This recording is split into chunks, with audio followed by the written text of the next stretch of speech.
सोडवण्याच्या दृष्टिकोनातून माननीय मुख्यमंत्री एकनाथजी शिंदे, दुसरे उपमुख्यमंत्री देवेंद्रजी फडणवीस आणि अजितदादा हे सातत्यानं त्या दृष्टिकोनातून काम करतायत। परवा दिवशी नाशिकला एक अर्बन बँकांची कॉन्फरन्स आहे, त्या कॉन्फरन्समध्ये बहुतेक देशाचे सहकार मंत्री अमित शाह साहेब येणार आहेत। त्यावेळेला सुद्धा त्या ठिकाणी या बाबतीमध्ये त्यांच्याशी चर्चा करून काय याच्यातून मार्ग काढता येईल हे आपण त्या ठिकाणी ठरवायचा आपला प्रयत्न आहे आणि त्याच्यातून मार्ग निघून शेतकऱ्यांना काही ना काहीतरी मदत झाली पाहिजे।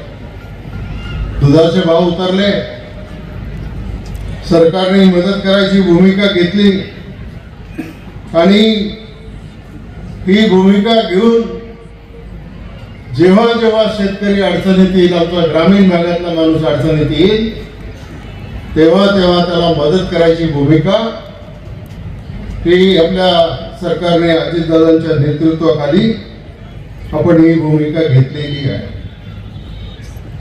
आज राज्यामध्ये आरक्षणाचा प्रश्न आहे।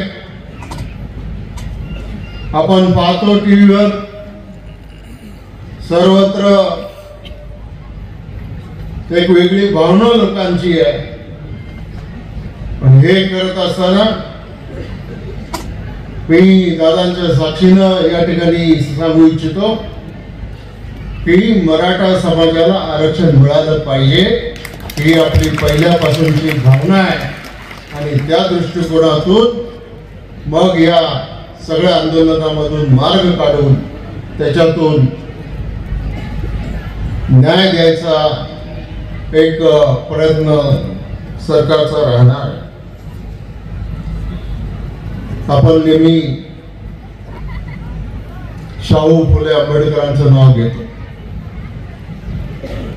त्यांचा वैचारिक वारसा सांगतो।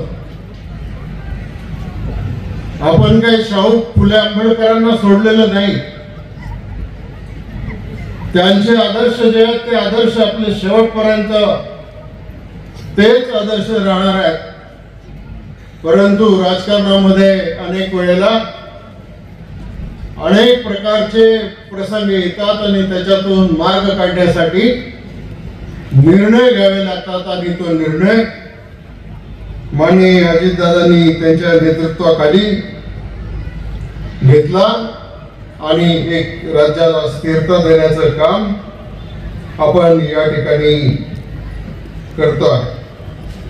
छत्रपती शिवाजी महाराजांनी दिलेला विचार हा आपल्याला पुढे घेऊन जायचा आहे।